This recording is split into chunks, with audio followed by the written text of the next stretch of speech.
अब जब ये QRMP स्कीम लाई गई, ठीक है ना, एक तो जब ये लोग लाते हैं मिडिल ऑफ द ईयर से, ये बहुत गलत करते हैं। मिडिल ऑफ द ईयर से आनी नहीं चाहिए, आनी चाहिए 1 अप्रैल से। लेकिन ये होता है कि चलो मिडिल ऑफ द ईयर से ले आते हैं, बीच में लोग बाग इतना सीखेंगे, सीरियसली शुरू कर लेंगे नेक्स्ट ईयर से। हालांकि ये चीज़ गलत है। GST आया 1 जुलाई से, 36/4 आया अक्टूबर से, QRMP आया 1 जनवरी से। गलत है, ये चीज़ें गड़बड़ हो जाती है।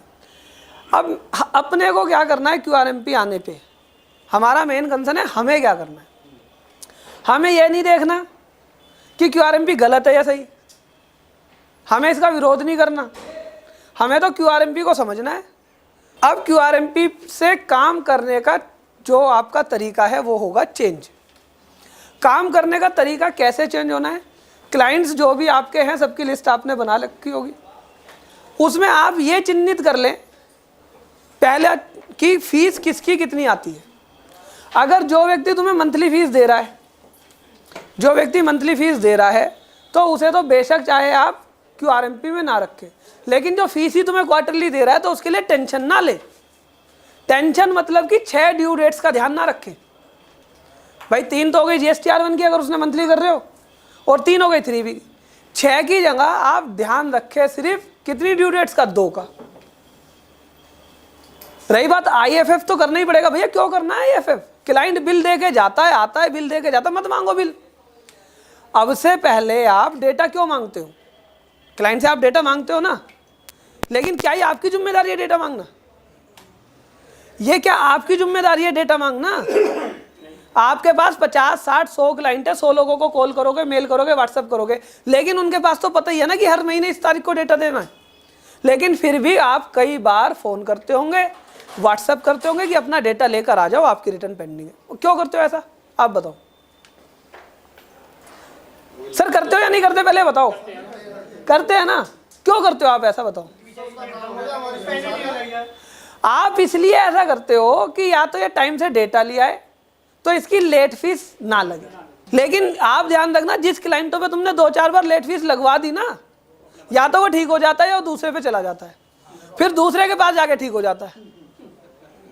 ये आप फैक्चुअल मैं आपको पोजीशन बता रहा हूँ, ठीक है? तो हम उसकी लेट फीस बचाने के लिए तत्पर रहते हैं, अपनी रातें खराब करते हैं। आपके अगर 50 क्लाइंट है ना सर, आप 50 क्लाइंटों में से 50% 3B और 1 लास्ट डेट पे भरते हैं। क्यों ऐसा क्यों करते हो? डेट लेट फीस बचाने के लिए, और एक डेटा ही नहीं आया। अरे तो डेटा की जिम्मेदारी हमारी थोड़ी थी, नहीं आया तो उसकी।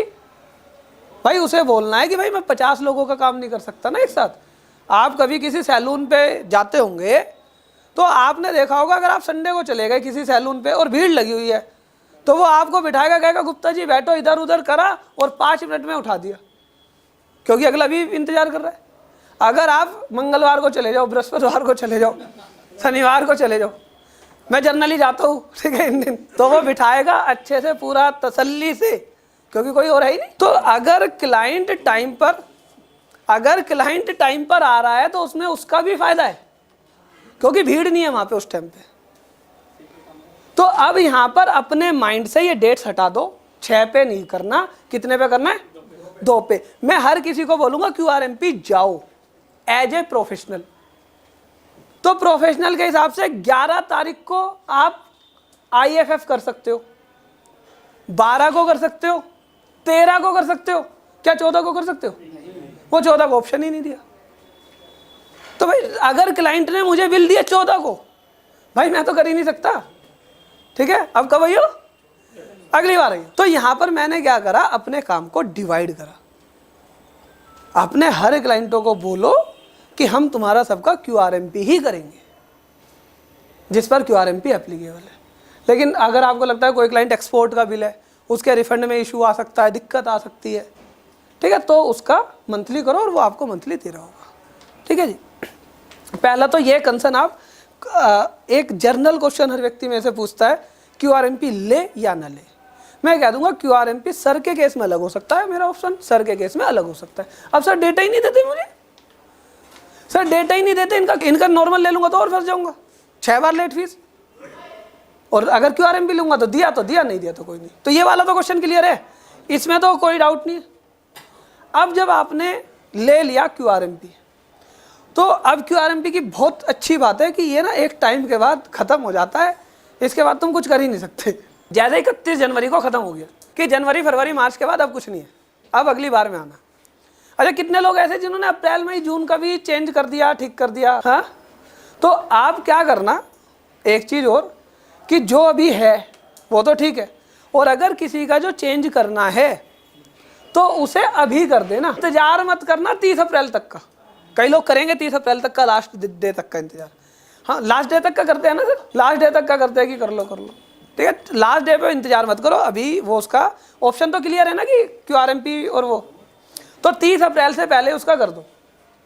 अब जिन लोगों ने QRMP लिया है, क्लाइंट्स को बता कर लो, मेल डाल कर लो। अगर आपने क्लाइंट को वर्बली फ़ोन पे बता दिया, वो कहेगा नहीं भाई साहब, मेरे को तो करना ही नहीं था, मेरे को तो ऑप्शन करना ही नहीं था। आप उसे एक प्रॉपर मेल ड्राफ्ट करके दो कि भैया हम तुम्हारा ऑप्शन है QRMP स्कीम में कर रहे हैं, इस वाले केस में तुम्हारा हर महीने टैक्स जाएगा और हर क्वार्टर में GSTR बन जाएगी, और जो भी आपके बिल अगर होते हैं जो आपको डालने, वो बिल आपके जाएंगे GSTR 1 में, और उसकी लास्ट डेट 13 है, उसके बाद वो नहीं जाएंगे। 13 की जगह अपनी डेट 10 बना लो, 5 बना लो, क्योंकि 100 लोगों को अगर 13 बोलोगे तो वो सब 13 पे आ जाएंगे, दिक्कत हो जाएगी। अब आज 12 तारीख है हमारी, तो 13 तारीख तक जिसका डेटा आ गया तो उस डेटा को फिल कर दो, ठीक है। अब आप मत मांगो उनसे, जितना आ जाता है फिल कर दो। 14 तारीख को जैसे ही डेटा आता है, सर मैं तो डालना चाहता हूँ, वो डल नहीं रहा, यहाँ पे ख़त्म। अब आया IF तो भर ही लोगे ना, GSTR 1 है वो IF भर लोगे, उसमें तो कोई क्वेश्चन वाली बात ही नहीं है। अब बात आती है टैक्स की पेमेंट कि जी टैक्स की पेमेंट कैसे करें। टैक्स की पेमेंट आपकी 25 तारीख को होनी है, लेकिन अब आप जो है टैक्स की पेमेंट 14 तारीख के बाद कर सकते हो, ठीक है जी।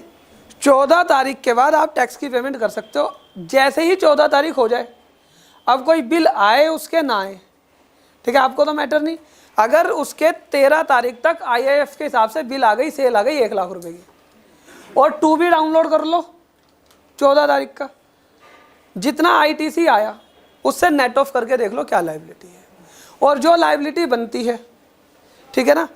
हमारा इसमें तरीका क्या है, फिक्स सम मेथड और एक सेल्फ असेसमेंट मेथड, ठीक है। फिक्स सम मेथड क्या कहता है, पहले आपको हर क्लाइंट का ये चेक करना है कि टैक्स लायबिलिटी कैलकुलेट कर ले।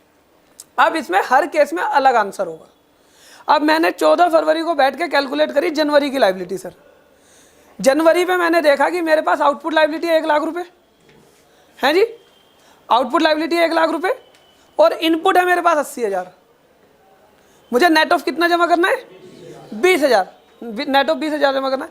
लेकिन मैंने चेक करा कि दिसंबर में मेरी जो रिटर्न गई है, जो मेरी दिसंबर की 3 पे गई है, उसमें मैंने कैश लेजर से पे करे सिर्फ 5,000, कैश लेजर से पे करे सिर्फ 5,000। अब क्लाइंट को आप ये बोल दो कि भाई ये तेरा 20,000 रुपये का टैक्स जमा करना है, बता करूँ या नहीं। वो कहेगा हाँ जी करना है 20,000 का, लेकिन पैसे है नहीं, कुछ ऐसा कर दो कि बिना टैक्स के या कम टैक्स पे हो जाए। तो आप वहाँ पर ठीक है ना, फिक्स सम मेथड का यूज कर सकते हो। अगर आपने फिक्स सम मेथड में गए, फिक्स सम मेथड में जाकर आपने देखा कि भैया इसका जो चलान है दिसंबर में 5,000 जमा हुआ था, हम जनवरी का टैक्स जमा करना चाहते हैं, और हम बन गए भोले, हमें नहीं पता इसका बिल कितने थे, हमें नहीं पता इसका ITC कितना था, हम तो भोले भंडारी 5,000 रुपये पोर्टल ने दिखाया और हमने वो 5,000 जमा कर दिया। तो आप हमसे कोई भी इंटरेस्ट नहीं ले सकते।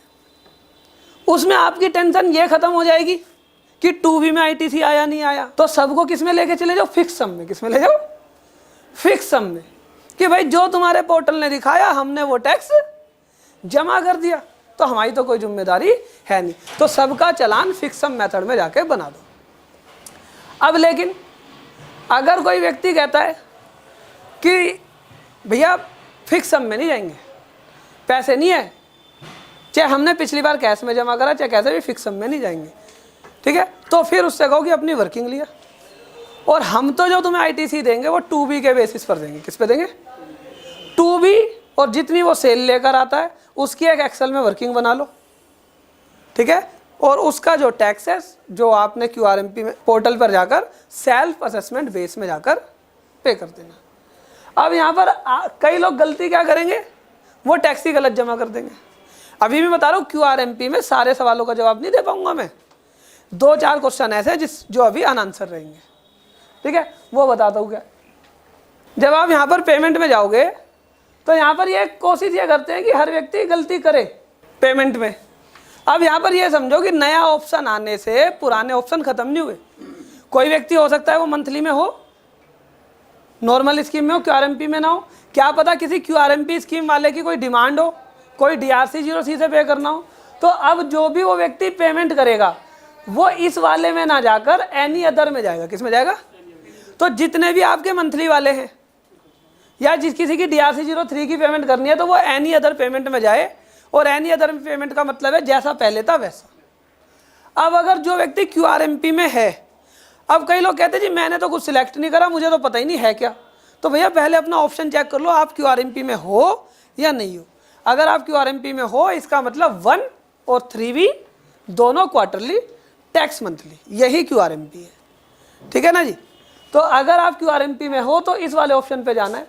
अब यहाँ पर क्या करना है, जो मैंने आपको कैश बेसिस बताया वो यहाँ पर जाना 35%, ठीक है ना, और जो सेल्फ असेसमेंट है वो यहाँ पर। अब इसमें एक व्यक्ति चालाक है, वो ये कहता है कि जी जो मेरे पिछले महीने की जो लायबिलिटी है, ठीक है ना, पिछले महीने की जो मेरी लायबिलिटी है वो मैंने कैश लेजर से पे करी, 10,000 रुपये मेरे को गए दिसंबर में, लेकिन अब की बार में, ठीक है ना, अब की बार जो मैं जाना चाहता हूँ जनवरी फरवरी में, मैं कैश में भी जा सकता हूँ, कोई दिक्कत नहीं है, लेकिन मैं सेल्फ असेसमेंट बेसिस में जाना चाहता हूँ, तो और वर्किंग कुछ नहीं करना चाहता। मैंने कहा नहीं भाई, अगर आप अपने आप को सेल्फ असेसमेंट बेसिस में लेकर जाओगे तो आपको यहाँ पर वर्किंग करनी पड़ेगी। फ़र्क सिर्फ और सिर्फ यहाँ पे इंटरेस्ट का आएगा।